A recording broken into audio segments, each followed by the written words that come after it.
हित जीते हैं, औरों के हित मरते हैं। लिखा हुआ है, औरों के हित जो जीता औरों के हित मरता है, उसका हरा सूरा नायन प्रत्येक कर्म ही गीता है। मैं पुनः आपसे निवेदन करूंगा कि इनके सौहार्दपूर्ण जीवन को देखते हुए किसी भी संशय में न रहें और तीर छाप पर वोट दें। धन्यवाद। बहुत बहुत आभार केशव बाबू।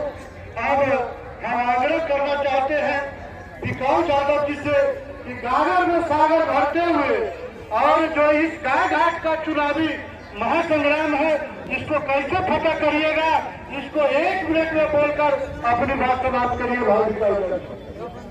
और मंडल अध्यक्ष राघवेंद्र जी, यदि मेरे बात को सुन रहे होंगे, राघवेंद्र जी मंडल अध्यक्ष, तो मंच के पास आने का कष्ट करेंगे राघवेंद्र जी।